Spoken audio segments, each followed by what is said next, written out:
সেখানে একজন ইসকনের সন্ন্যাসীকে অ্যারেস্ট করা হয়েছে দেশদ্রোহের চার্জ দিয়ে, এবং একজন আইনজীবী মারা গেছেন, সেখানে লাঠিচার্জ করেছে পুলিশ, হিংসা হচ্ছে, তার প্রভাব বাংলাতেও পড়ছে নিশ্চয়ই।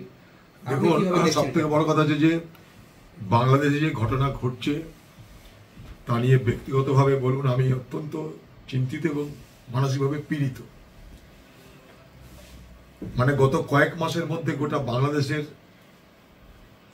রাজনৈতিক চেহারা, প্রশাসনিক চেহারা এমনভাবে বদলে গেল যা আমাদের সকলকে অবাক করেছে। এবং এই বাংলাদেশের সঙ্গে পশ্চিমবঙ্গের একজন মানুষ হিসাবে আমাদের সম্পর্কটা আবেগের, আন্তরিকতার, আত্মীয়তার। আমি যে জেলায় বসবাস করি সেখান থেকে সেই জেলার প্রান্তে গেলে আমরা বাংলাদেশের শহরের আলো, গাড়ি চলছে সব দেখতে পাই। সেই বাংলাদেশে হঠাৎ করে দিনের পর দিন যেভাবে পরিস্থিতি বদলাচ্ছে, তাতে বাংলাদেশ আগামী দিনে একটা মৌলবাদী রাষ্ট্রে রূপান্তরিত হতে চলেছে, এ কথা বলার জন্য আর নতুন করে ভাবনা করার প্রয়োজন নেই। যে মোহাম্মদ ইউনূসের প্রতি আমাদের অত্যন্ত শ্রদ্ধা ছিল, নোবেল পুরস্কার পেয়েছিলেন, তিনি মাথায় থাকতে আজকে বাংলাদেশ জুড়ে যে সাম্প্রদায়িকতা দাঙ্গা, সেই দাঙ্গা আমাদেরকে শিহরিত করছে। বাংলাদেশে শুধুমাত্র হিন্দুরা মার খাচ্ছে তা নয়, বাংলাদেশে হিন্দু সম্প্রদায়ের মানুষের পাশাপাশি উদারবাদী মুসলমান যারা, তাদের উপরেও আক্রমণ নেমে আসছে তীব্রভাবে। যদি যে ইসকনের যে সন্ন্যাসীর কথা বলছেন আপনারা, চিন্ময় সন্ন্যাসী, তাকে যেভাবে গ্রেপ্তার করা হয়েছে রাষ্ট্রদ্রোহের অভিযোগ করে, এটা তো স্পষ্ট যে হিন্দু সম্প্রদায়ের যে প্রতিবাদ, প্রতিরোধ হচ্ছে সেটাকে দুর্বল করে দাও। পাশাপাশি কিন্তু দেখুন যে সেই সন্ন্যাসীর জন্য চট্টগ্রামের আদালতে যে লোকটা সওয়াল করতে গেছিল, আইনজীবী শফিকুল ইসলাম, সাইফুল ইসলাম না শফিকুল ইসলাম, তাকে কিন্তু সেখানকার মৌলবাদীরা কুপিয়ে খুন করে দিয়েছে। অর্থাৎ আক্রমণ নামছে তাদের বিরুদ্ধে যারা উদারবাদী মুসলমান এবং পাশাপাশি হিন্দু সম্প্রদায়।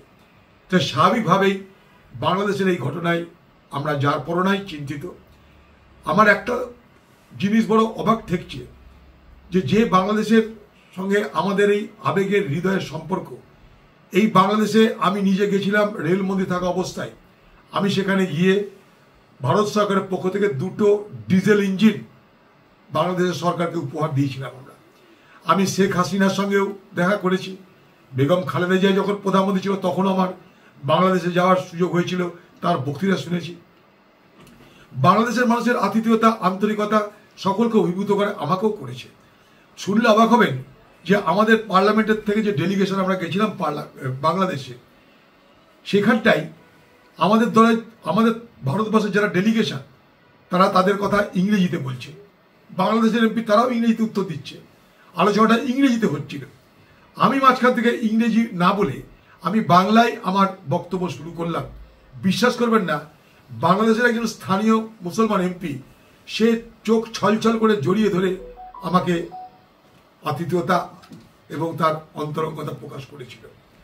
সেই বাংলাদেশের এই ঘটনায় আজকে পশ্চিমবঙ্গের মুখ্যমন্ত্রী তিনি কেন নিশ্চুপ, এটা আমার কাছে বিরাট প্রশ্ন। আমরা কেন নিশ্চুপ থাকবো? ঘটনা যেখানেই ঘটুক, সম্প্রদায় যে সম্প্রদায় হোক, আমরা সর্বত্র প্রতিবাদ করি, এটাই আমাদের দেশের সংস্কৃতি। প্যালেস্টাইনের সঙ্গে ইসরায়েলের সংঘাতে আমরা প্যালেস্টাইনের পক্ষ নিতে তখন দ্বিধা করি না।